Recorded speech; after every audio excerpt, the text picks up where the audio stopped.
All right, we're going to go ahead and get started. Thank you for joining us this afternoon. Again, I'm Lauren Swissman. I'm one of the technology innovation coaches, and I'll be presenting today with Amy Fosek.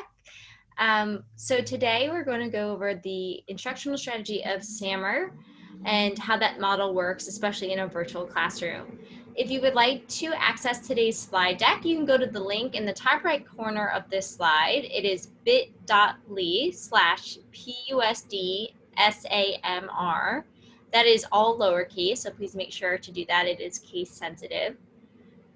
A few things to go over before we get started. This is a 1-hour training, and we will do the webinar, time for questions, and then that remainder time that we have left over is work time for you around this topic. If you have questions during the webinar, please feel free to pop those into the chat. If you have something that's specific to you or on another topic, you can direct message me, Lauren Swissman, in the chat. You can also email us at our EdTech email address. I will go ahead, yes, and I will put that link in the chat. It is bit.ly/PUSD-SAMR. Oop, I spelled that wrong. I'm so sorry. bit.ly/PUSD-SAMR. There we go. So for questions during this, again, go ahead and put in the chat. If it's something specific to you, please just direct message me. We are recording today's session. Please give us 48 hours to go ahead and post this recording on the Canva link, which is where you found the Zoom link to today's session. If you would like access to more resources, we are continually updating the Poway Digital Teaching Resources site. This is the website that we used in the spring and continue to update with many virtual teaching resources. All right. Okay, we're going to go ahead and get started. So we're going to first start with an overview of SAMR. Then we're going to share some examples and give you time for some practical application. So this webinar may be a little bit different than a lot of the other ones you've attended, where we're not so much focusing on a tool or way of using a tool. We're more looking at instructional practices in terms of leveraging technology. So for those of you who are not familiar with SAMR, so SAMR was a framework created by Dr. Ruben Pintadora. And what he did is he categorized 4 different degrees of classroom technology. So it's a simple way for us to kind of look and analyze how we are using and incorporating technology into our classroom and instruction. I think the main thing to focus on when you're looking at the SAMR framework is reminding yourself that it is not about the tool and how you use the tool with it, how you could use the tool within your classroom. It's more of looking at the learning outcome that you want your students to achieve, and then finding the tool that's going to help your students achieve that outcome. Okay, so we're going to start with a quick video on the SAMR model. So I'm going to go ahead and share that with you now. Technology has the power to transform student learning. But what happens when it doesn't? What happens when that class set of iPads is nothing more than a class set of really expensive digital worksheets? The SAMR model tackles these issues with a focus on the intersection of technology and pedagogy. This model has 4 different layers, the first 2 focusing on enhancing the learning task, while the next 2 layers focus on actual transformation. With substitution, the technology acts as a direct substitute with no significant change. So a student typing an essay on a computer is merely swapping out paper for a laptop. With augmentation, the technology acts as a substitution with some functional improvement. So that same essay is now done on a Google document with the ability to have classmates leave comments on one another's work. With modification, technology allows for significant task redesign. So that same essay is now a blog post. Students are doing research online, editing on a shared document, and publishing to an authentic audience. It is no longer an essay. It is an article crafted for the world. With redefinition, the technology allows for new tasks that were previously inconceivable. So that same essay is now a multimedia package. Students are not only researching online, but connecting with experts through video conferencing. They are co-writing their posts with a digital blogging cohort from around the world.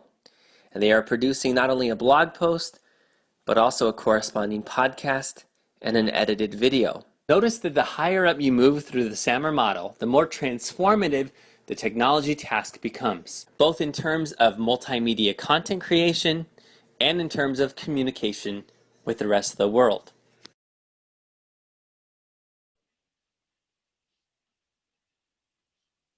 Right.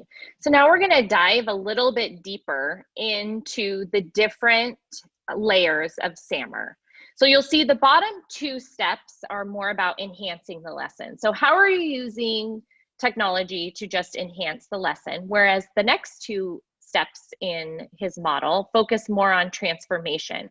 When you're, again, using technology to help you with a significant task redesign. So what you're doing would not be, you would not be able to do it without the use of technology.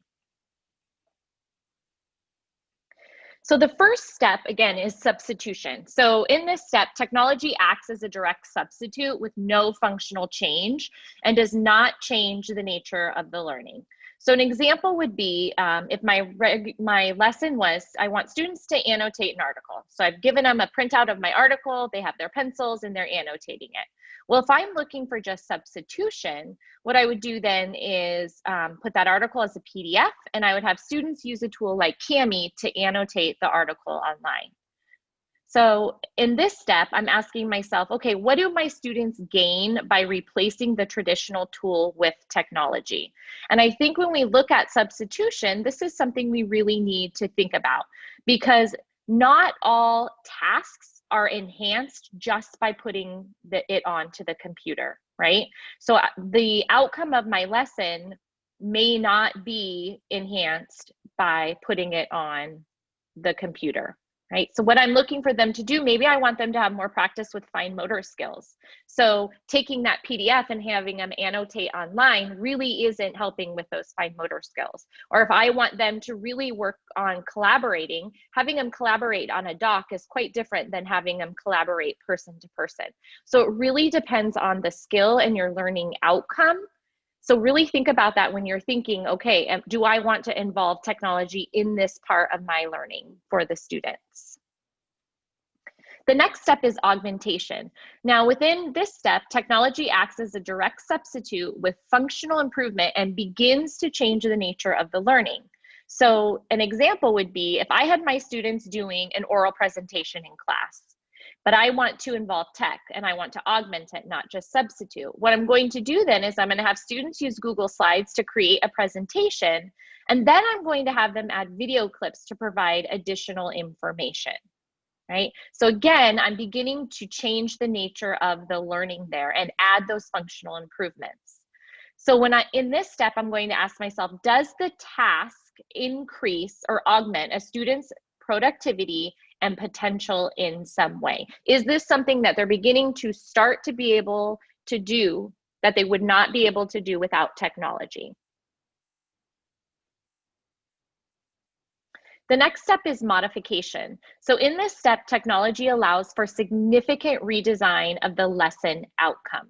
So my assignment may be, okay, I want my students to do a paper book report, right? If I'm looking at it through the lens of modification, to take that up to the next level, what I'm going to do is I'm going to have students use Skype for EDU to connect with the author of the book. Then I'm going to have them create a new ending to that story or book, using Write Reader or maybe storyboard that to make a comic. So again, I'm not focusing on the exact tool that I want the student to use. I'm focusing more on the outcome of how I want the students to do that. So not only are they creating a new ending, but they're connecting with the author and really getting inside that author's mindset and how they went about writing that book. So in this step, what you want to do is ask yourself, does technology allow for significant task redesign? In redefinition, technology allows for the creation of a new task that was previously inconceivable. So this task was not even thought about before I started integrating technology into the task. Okay. So my original assignment for this example is I want students to give an oral presentation on the 14th Amendment. Now, if I'm looking at through the lens of transformation and redefinition, now I'm going to put students together in groups, and I want them to collaborate and propose a modern definition of the 14th Amendment. Then I'm going to ask them to solicit feedback on their proposals from their classmates. Then I'm going to have the students utilize technology to network with groups of students in different states to see how regional differences impact how others think about the Constitution and the modern definition that those students created.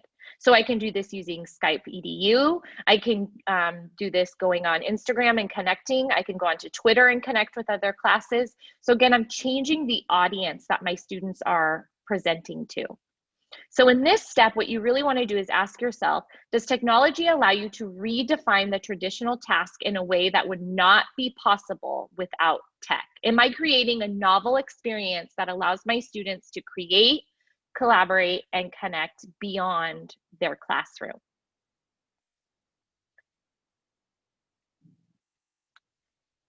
We're going to look now at one activity through the lens of all these different levels of SAMR.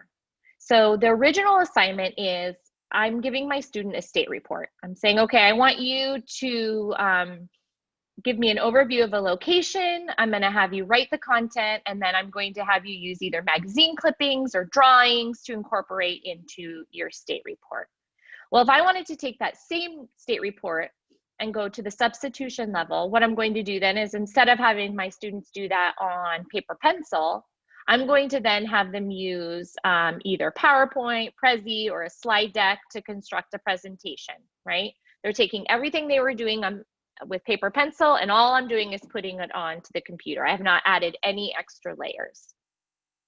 If I want to then start to enhance that lesson a little more, now I'm going to say, okay, I want you to do that same thing, take that presentation, put it into a slide deck, but now I want you to add audio, video, and hyperlinks into the presentation to provide more depth, more engagement, and more information to the user that is interacting with your presentation. If I want to begin to start transforming that lesson and that experience for the student, I'm looking at that same state report, right? Instead of doing it paper pencil, I'm saying, okay, this time I'm going to have the students create a travel brochure.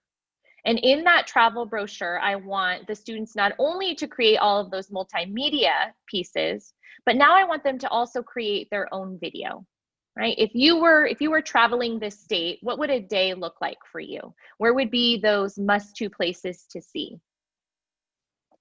And finally, if I'm redefining this, I'm going to have the students create a Google expedition, right? And they are going to seek out and include interviews with people who have visited that local state, right? I may be having them connect with experts. Can you tell me about the state capitol? Maybe I'm having somebody who works at the zoo, if that is a place for students, or excuse me, for tourists to visit in my state. I'm going to interview them. I'm going to put clips of them on this Google expedition so that not only when the individual is interacting, they have a more interactive experience with the Google expedition that that student has created. So again, I'm moving up and I'm creating, I'm transforming the lesson and the experience for that student. They're having to create rather than just take facts and write them down either on paper or on a device.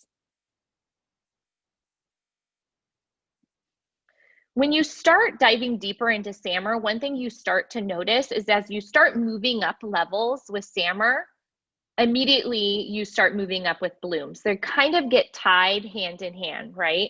So at the very basic level of substitution, I'm really asking students to recall, to name, to identify, right? There's not a lot of deep learning taking place at this level. Or when I go into the apply and analyze, right, the A, the augment in SAMR, I'm having students now explain or demonstrate their learning. Whereas I move to the modification, students are really having to evaluate, apply their learning. They're having to compare and contrast different things. And finally, when I get to the modification, here's where they are really evaluating. they're designing, they're constructing. So you can see how the blooms and SAMR kind of start to go hand in hand. So again, this is a mindset just for you to have when you're designing those lessons for your students, not only when we're virtual, but when we're in the classroom as well. When you think, when should I integrate tech and how do I want to do that? Don't focus again on the tool. Say, what is the learning outcome I want for my students? Now I'm going to find the technology tool that will help them get to that path. When you look at SAMR, also remember, getting to R is not the end goal for all lessons that you are doing within your classroom. Sometimes I do have students where they just need to recall and name and identify and define things. They're going to be at that lower level because in order to understand the content or get to a point where they can start constructing meaning and creating, they have to be able to do those recalling and naming and identifying first. So it really depends on your outcome, on where you'll go in that SAMR level with your lesson and integration of technology. So now what we're going to do is give you some time to think about a lesson that you have in your classroom. You're going to, on the slide deck, you're going to go ahead and type in your original assignment. So think about an assignment you have done. This could be a project. This could be a just regular assignment that you typically assign for your students and plan on doing again this year. And then look through the lens of SAMR and say, okay, how could I substitute? What would I do if I was just substituting for this lesson? And then try to go up the scale and think of ways that you can change the outcome of that lesson to make it deeper and more meaningful for your students. When you are working through the template, we on the next slide added just some little tips and tricks when you're looking at your lesson through the lens of SAMR. So it gives you questions on here. So if I'm looking at modification, I can say, does my lesson allow for significant task redesign? And how are students going to utilize and leverage technology to learn that? So here are some things I can think about, right? They can study multimedia tech sets and integrate ideas or find themes. They can communicate, they can use and share features to discuss ideas. So again, giving you some ways in which students can leverage tech in those areas.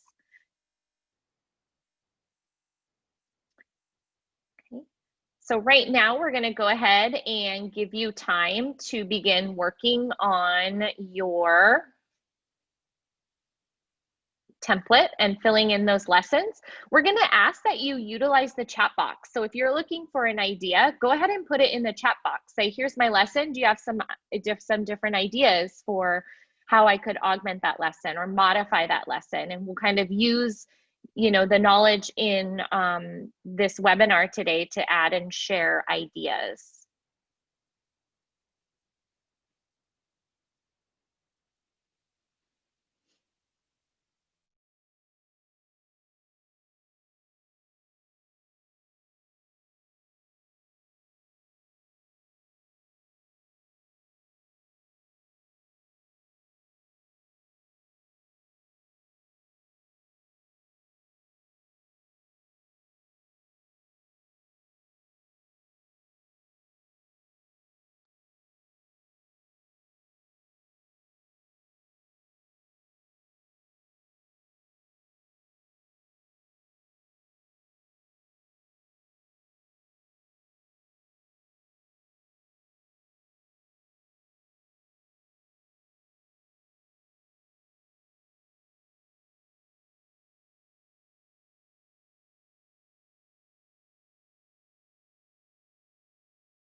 So I see in the chat, April brought up ideas for changing the original assignment that it was a state plate report featuring a US state.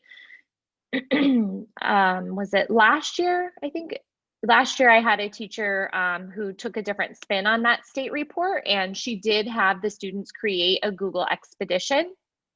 And then what they did, and you could do this virtually, is they then had they created those expeditions into QR codes and then took a map of the world and put those QR codes on that map.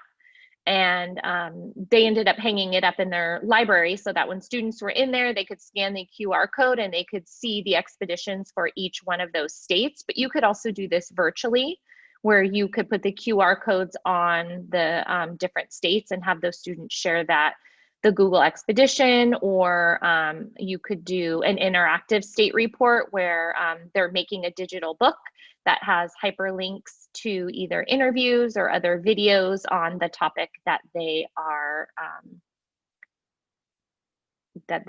reporting on. Lauren, do you have any other ideas for that one? Well, not off the top of my head. However, if anyone has any other examples that they would like to share, you can go ahead and hit your raise hand feature. You can put it in the chat and we'd be happy to discuss it and share. And also, just again, Skype EDU, the national parks, they are great resources to go to not only pull in experts, but also they have a lot of PBL units where you can look and say, okay, we are learning, here's the topic we're learning about. What is something that is currently happening that my students can start problem solving for, and really applying that knowledge to? Ooh, that's a good one. Creating a digital foldable for identifying math word problem key actions, thoughts.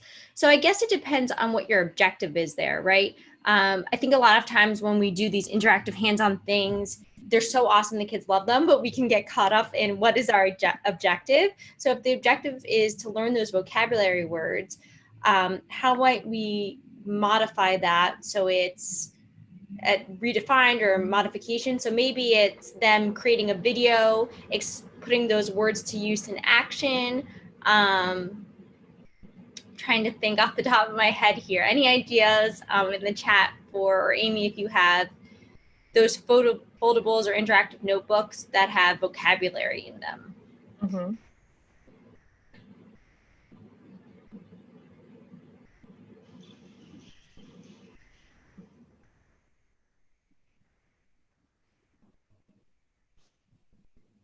Have a reference and learn to identify the keywords would be the objective. So for virtual, while you're thinking about that, Lauren, the math one, for virtual writing instruction, Jamboard is great. So is WeVideo. I would also encourage blogging. So there are a lot of free blogging sites where students can change the audience of who they're writing to.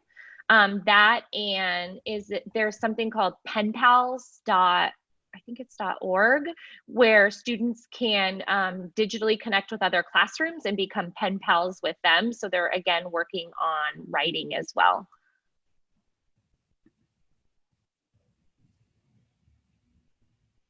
And just to kind of answer all these questions and examples, there isn't always an option for a modification and redefinition for every objective and everything we're doing. And there shouldn't be, right? There's a balance between those S and A activities and the M and R activities. If the whole day was substitution, it might be a little bit boring. If the whole day was redefinition, it would be pretty overwhelming. So it's, again, finding those balance. So to answer the question, maybe that keyword lesson is not that redefinition, but then that next step, when they're applying those keywords, once they've learned them, that's where you're using redefinition. Maybe they're going out into the garden and they're measuring area so that they can plant the things that they're going to grow, and they're applying their use of those vocabulary words. They're kind of redefining the task. So maybe that initial use of the tool or use of the vocabulary words or original objective, it might start it with the S and the A, but once they get a little bit of that content under their belt, we can modify and redefine it. So it is not set to a specific grade level. TK students can engage in redefined tasks just as high school students can do substitution tasks. So it's not grade level specific. However, redefinition is going to look very different in elementary than it would in high school, depending on the content and what students are capable to do independently. Blogging websites. I absolutely loved Kid Blog. However, they tend to go free and then they become paid again, and free and paid. You can use the Canvas discussion boards and allow each student to have their own discussion board where they can post. That's one way to go about it. And then they can post on each other's discussion boards, which are really their blogs. You can also have them do their own Google sites where they create their own site, and then other people can come in and comment on their work there. Yeah, I just looked up, there's quad blogging, which is highly rated by Common Sense, and it's free. So anytime something is free, that's always exciting, especially when it's highly rated by Common Sense. If you're looking more for a primary one, Primary Pad is a free blogging site, as well as Boom Writer. Again, I have not played with these blogging sites, but they're ones that you might want to check out. So if you just go to commonsense.org, you can see different sites and how they are rated. With regards to habitats, I think what would be a great thing to do is give some students some choice within the habitats they're studying. And I had a teacher talking about looking at the habitats, and then they're identifying the animals that live there, but then they're looking at what adaptations would an animal have to have in order to live in that habitat. And then they're designing their own animal. So that would be one way. They can connect with experts in different fields that work in different maybe parts of the zoo, whether they're in the polar habitat or the rainforest. Connect there. You could do an interactive piece to that too, where students are reporting on different habitats, and they can think of it like as a map and tour the different habitats. Yes, Seesaw does have a blog feature as well. And the nice thing, if you are using Seesaw with that blog feature, is you can make it private. So only people that you share that blog and passcode to can use that. So Google Slides, a lot of the time when you're using Google Slides, a lot of that is just direct substitution, right? Because they could technically take a piece of paper and put all of that information on a slide. It is when you're adding that next layer, so maybe you're adding video, you're adding hyperlinks, that would really take it to that augmentation stage. Yes, I love the idea of students creating video tutorials for math problems. I've seen where the students pretend that they are kind of the instructors for Khan Academy and walk through how to learn that math concept.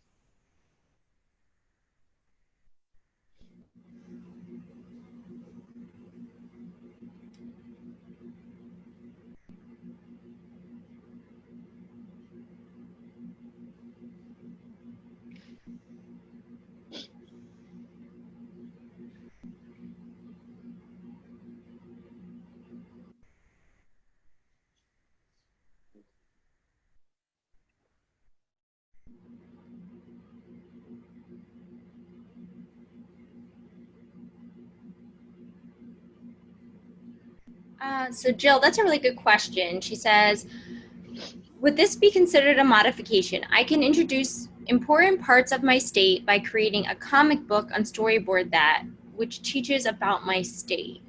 And again, it's never usually a clear line of what is it. There might be portions of your lesson that are S and some are A.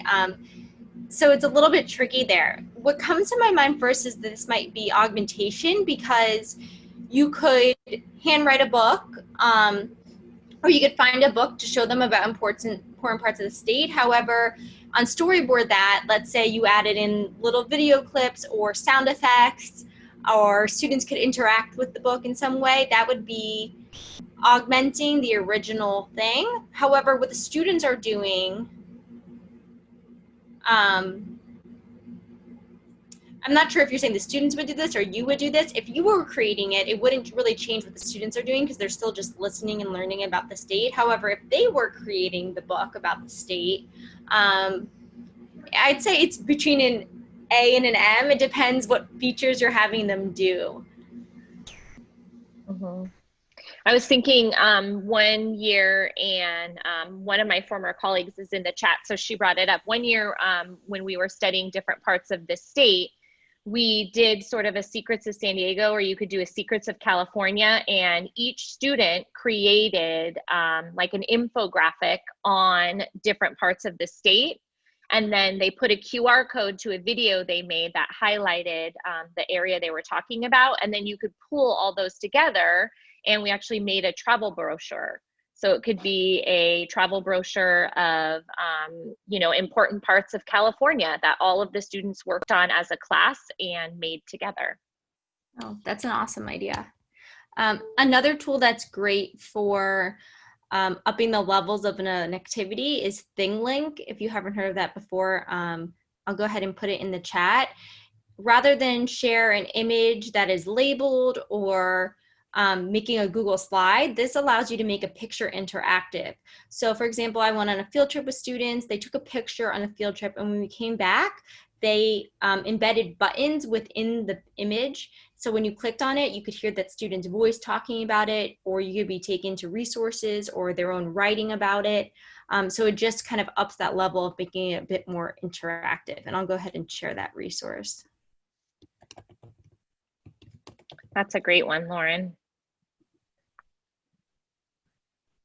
All right, we'll give it a couple more minutes in case any other brave teachers would like to share their SAMR modification.